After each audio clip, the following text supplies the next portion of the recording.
Good morning, student. I'm going to tell about what is high risk newborn today. Newborn, actually, which are the condition will come under the new high risk newborn means one is prematurity, respiratory distress, infant with infant of diabetic mother, infant brought to the mother with HIV, neonatal hypoglycemia, neonatal convulsion, neonatal jaundice. Okay, first condition we'll see about the what is neonatal jaundice. Neonatal jaundice or hyperbilirubinemia. Okay, usually you people know that jaundice means yellowish discoloration.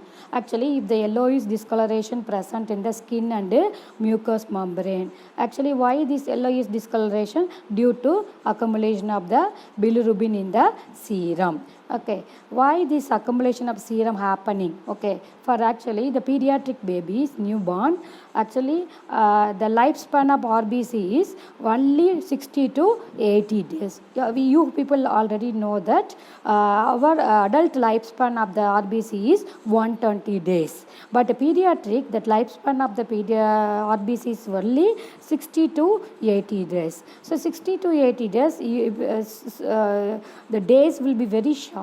The RBC started to break down. When the RBC started to break down, you know that already there are two products will be coming. That is, one is heme, that is iron. One more is globulin and bilirubin.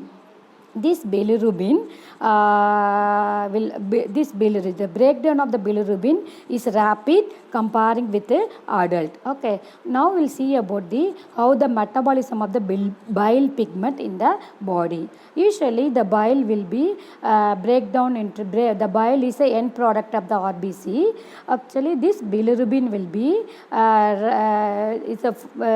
be seen in the blood in the form of unconjugated, that is lipid soluble bilirubin. We'll call as a unconjugated bilirubin means it is unconjugated bilirubin. Unconjugated bilirubin. Okay, this unconjugated bilirubin will be via serum. It is entered into the liver cells. Okay, when it is entered into the liver cells, there is a enzyme name called enzyme glucuronyl transferase.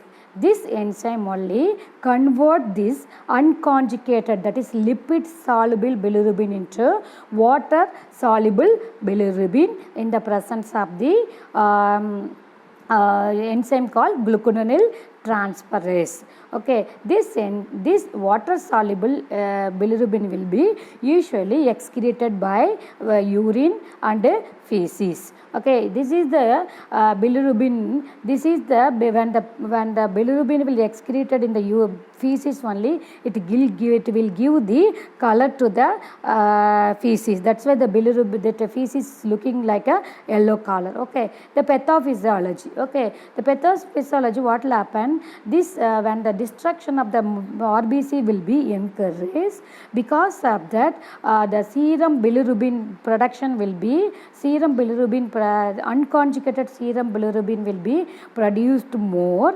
This will be circulated in the blood. It will be transferred to the liver cell. Okay, this higher concentrated unconjugated bilirubin will be entered into the liver. If there is a production of the liver cells are not matured that much to produce this glucuronyl enzymes. Due to that, the less production of the glucuronyl enzyme to convert this unconjugated into conjugated bilirubin. This excess of unconjugated bilirubin will be entered into the nerve cells. Okay, so through nerve cells it will go and enter the brain. So because brain and the brain basal ganglia, it will be deposited on the brain. It causes the brain bilirubin encephalopathy. Okay, usually what is the serum level? Serum level usually serum level will be for a term baby, it will be more than 20 milligram per percentage in term newborn. If it is more 15 grams in a preterm newborn. Usually the babies will be that increased bilirubin level will be 5 milligram per hour. Okay, 5 milligram per hour or 0.5 milligram per hour. It's usually more than a 15 milligram in a preterm baby. Okay, what is the causes for neonatal jaundice? There are decreased bilirubin conjugation, inadequate bilirubin building proteins, inadequate enzymes of gluconyl transferase. The next thing, increased bilirubin load. Okay, due to, already I told, due to hemolysis. Hemolysis will occur due to RH incompatibility. You know, RH incompatibility, it is a condition the baby who was born with mother of RH negative. RH negative, that I will see later, I will tell you later. Next thing, structural abnormality of the RBCs, then physiological rapid destruction of the RBCs, then polycythemia. Polycythemia is increased production of the platelets. Okay, RBCs. Okay, usually it is seen in the small for gestational age and babies with diabetes mother. Then mixed factors. Okay, these are all the cause for neonatal jaundice. Okay, first we will see about the hemolytic disorders. Hemolytic, why we want to see the hemolytic disorder means in this hemolytic disorders also the neonatal jaundice will appear. Okay, heme RBCs, lytic means distraction. Okay, etiological factors for hemolytic disorders. One is immune, transplacental passage of antibody. Actually, I told, this RH positive negative mother conceived with RH positive. If baby is RH positive, this first child won't take any problem. When during the delivery, some of the antibodies will be left in the mother body. During the second delivery, this antibody will be starting circulated in the mother blood. During the second delivery, when the baby fetal formation, this antibody will go and cross the placenta, then it will destroy the fetal cells. Okay, fetal cells. So that is destruction of the and the RBCs will occur. Then ABO incompatibility. If mother with O group, the baby with A and B, this group, this antigen will be attached with usually baby incompatibility, this condition will be cause destruction of the RBCs. Then hemolytic disorders etiologically, non-immune factors like red blood cells membrane disorders like hereditary spherocytosis. Then red cell enzyme disorders, red cell enzyme disorder, that's G6PD deficiency. This also an enzyme need for convert the unconjugated bilirubin into this G6PD is glutenyl 6 phosphatase. Actually, this deficiency also cause the hemolytic disorders. Then hemoglobinopathies. Okay, here next thing, RH incompatibility. Mother with RH negative baby, negative and baby with RH positive. Raised maternal anti-T titers. Significant ALA or isoimmunization occur. Subsequently, the fetus is affected due to maternal sensitization. Okay, clinical manifestation. Usually, the hemolytic disorder, this child will have within yearly jaundice. Within 24 hours, the baby will develop a jaundice. Usually, there are two types of jaundice will be there. That is physiological jaundice and pathological jaundice. Physiological jaundice, if the jaundice is appear after 72 hours, it is called as a physiological jaundice. The jaundices appear within 24 hours, it is called as a pathological jaundice. Okay, next thing, severe jaundice in the first week of life.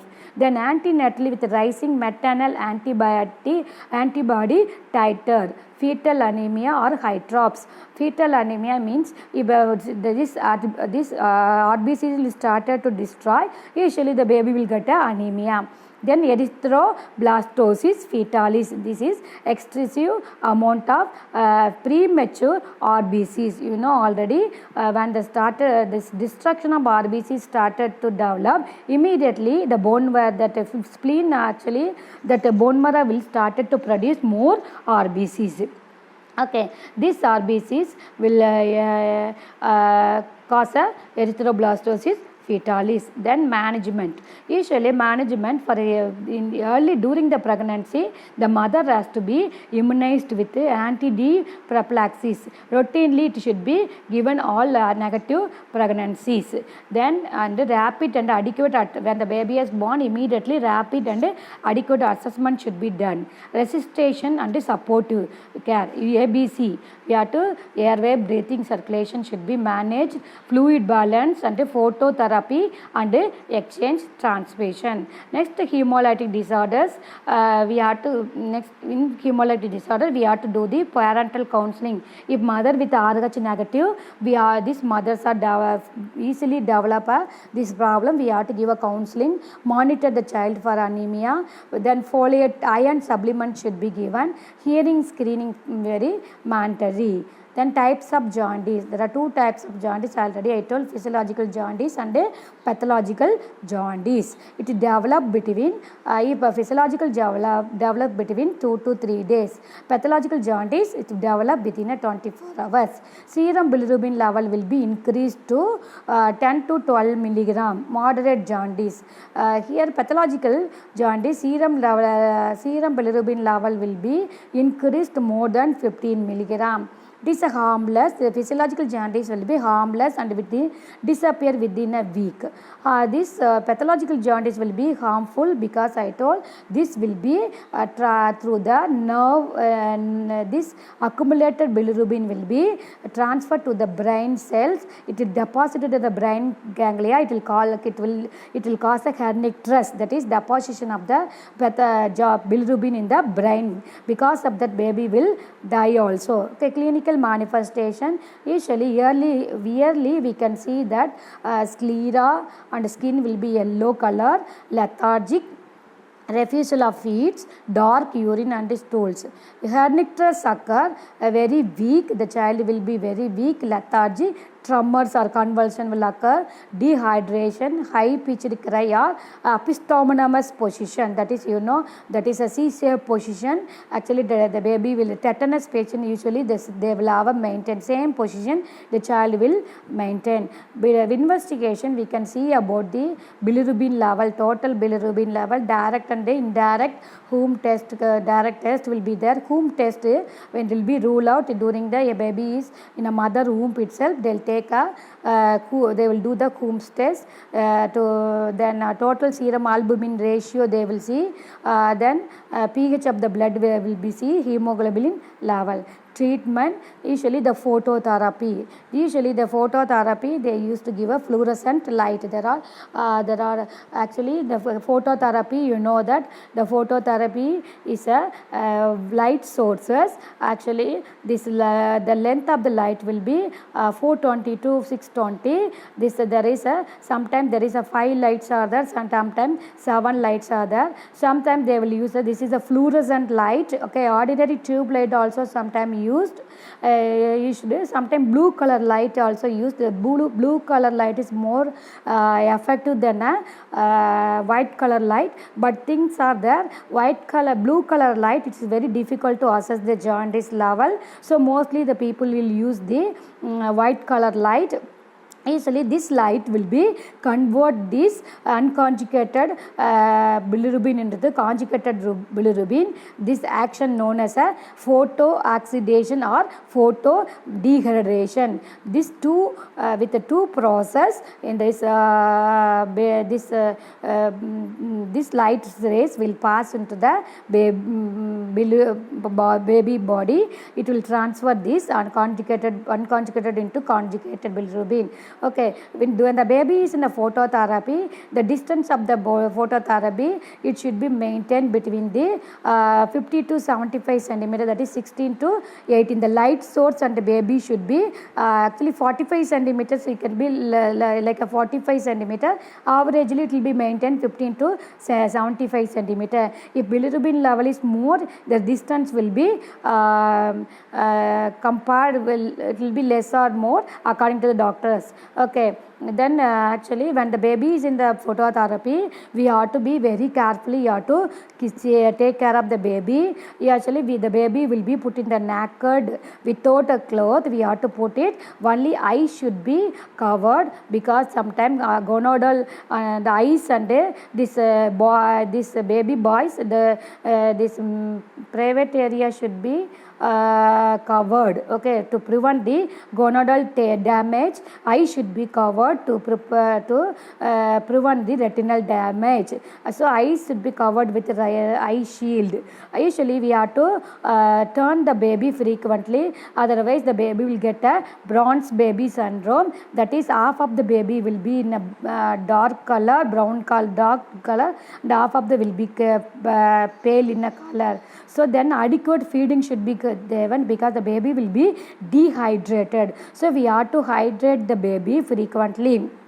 Then we have to check the temperature, respiration, pulse and intake output, skin color, the behaviors, and baby will be active or lethargic.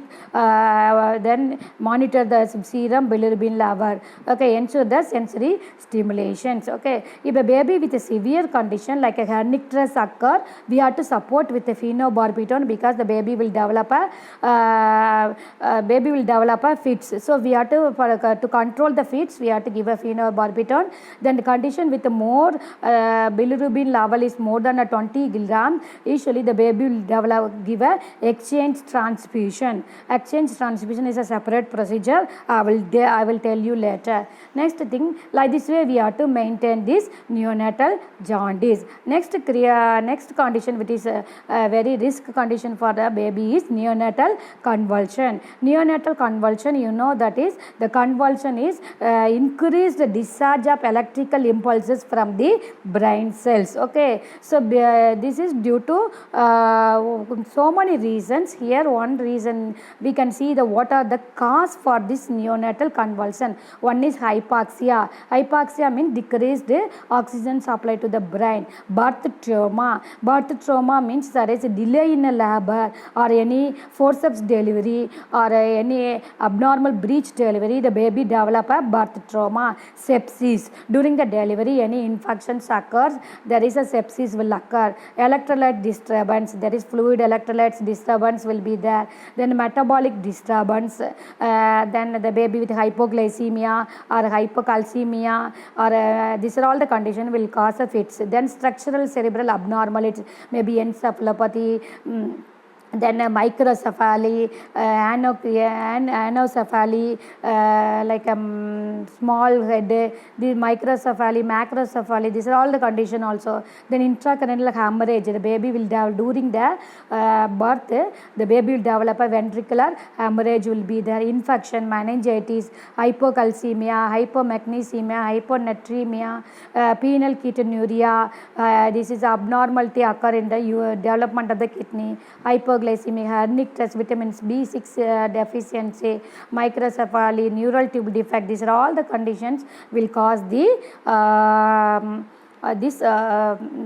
all the conditions will cause the convulsion. So what are the signs and symptoms? Usually if you see the baby, usually very difficult to identify whether the baby has a fits or anything, because the baby, if an adult means, easily we know that sometimes the adult will tell I am going to get a fits, or sometimes they will automatically they'll do the jerking in the hands and everything. But in a pediatric, very difficult to get it. Usually the child child will get a eye rolling. If you see the eyes, immediately the eye suddenly the eye will roll. The people will think something baby is looking up. It is not looking up. The baby cannot look up. Okay, so the eye will rolling. Then jerking. Sometimes suddenly the baby will have a jerking movement. Apnea, absence of the respiration will be jitterness like a movement. This is also one abnormal movement. Posturing of an extremity. The hands will be going this way. The hands will be going this way, or stiffness of the hands like this way. Then lips smacking. That is, baby will do that like this way. This way they will do. See, keep on, they will do that. Sometimes they will think that baby is asking milk. No, lip smacking will be there. Short period of generalized stiffening. The body will be stiffening will be there. Cycling movement of one or more limbs like this way. The baby will lift only one hand. They will do it like this way. Then these are all the movements will be abnormal movements will be there. So management, we have to identify the cause. What is the cause? Hypoxia or anything. What is the cause? According to identify the any intraventricular hemorrhage with the baby has to go for a surgery or anything. Then anticonvulsion drugs, phenobarbital should be given. Usually it will be 1 year to 5 years they used to give. Ensure the safety whenever the baby is jerking. Already adult we have seen what are the things. Like how to take care of the baby with adult convulsion, same thing we can do it. This is the condition. Next condition is very high risk babies, neonatal hypoglycemia. Neonatal hypoglycemia, usually the blood sugar level will be decreased less than 40 milligram. Actually this brain need a glucose for metabolism. Because of decreased glucose, it will cause a risk to the baby.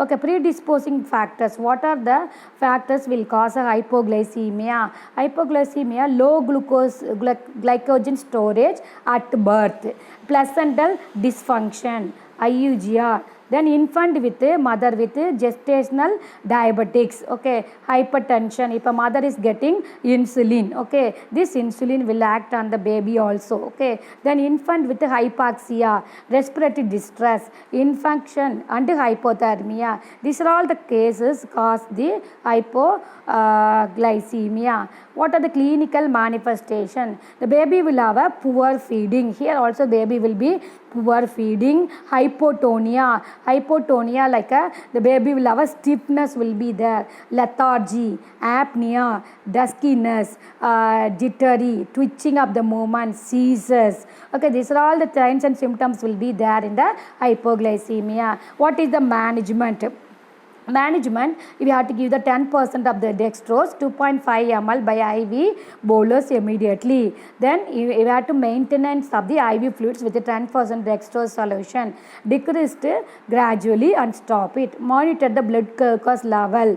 Then encourage the mother to feed the baby. RBC should be maintained. Less than 45 milligram, it should be more than 45 milligram. We have to follow. Next thing, infant way of diabetic mother. If the infant of diabetic mother is very risk. It is a congenital defect is high if mother is diagnosed with the first trimester. If first 3 months, if a mother is developed a gestational diabetes, it's a very risk condition. If mother is hyperglycemia, this fetal, because of mother is hyperglycemia, that is uncontrolled blood sugar level will be there present in the mother, means this fetal isolates are stimulated to produce insulin, more insulin. Okay, because of this production of the more insulin, actually here there is no glucose in the babies. Okay, but insulin production is more. Mother has a more glucose, but baby is producing a more insulin. If mother is producing insulin, that this hyperglycemia will be equalized. But here simply the baby is producing insulin. This insulin will what will happen is cause a excessive growth, also fat deposition. Because of the fat deposition, the baby will be looking like a chubby baby, moon like a face will be there. The baby will be very fat, and then the weight will be more than a 5 or 6 kg will be there. Okay, that baby is called as a large baby, or otherwise called as a macrosomic babies. Macrosomic baby, large for the dates baby. Clinical manifestation, the baby will have after birth they will have a macrosomia, that is large size hypoglycemia, because I told that insulin production is more but glucose is very less. Because of that what will happen, that glucose level will be low for the baby. Hypoglycemia, whenever this hypoglycemia will occur, automatically the hypocalcemia, that hyperphosphatemia will occur. Then hypomagnesemia, hyperbilirubinemia will be there. Okay. Next thing, investigation. If you see the serum levels, this blood glucose level will be increased, calcium level will be decreased, magnesium level will be decreased, then bilirubin level will be decreased, glucose level also decreased. Complications of this diabetes mother baby, obesity, hypertension, glucose intolerance in later age, congenital cardiac defect. Okay. Next thing, we have to correct it. What the treatment, what are the problem is there, we have to correct it. Infant born with mother with HIV, you know, if mother has a HIV, the baby develop a HIV not through the placental transmission, because this already we know that HIV organism can't pass through the placental route. Only thing, during the breastfeeding, this HIV will be infection will be transferred to the baby, or accidentally during the birth, when the baby is delivery, that time may be the chance to develop through the blood route. Okay, this when the baby is developed HIV, immediately already the CD4 count level will be decreased. Okay, this leads to decreased immunity power. The baby will be lymphadenopathy, oral candidiasis, that is fungal infection. You know, when the immunity power will be low, automatically baby will have a oral candidiasis, hepatomegaly, then chronic diarrhea, failure to thrive, that is poor weight gain will be there, parathyroiditis. Okay, treatment, we can give a antiretroviral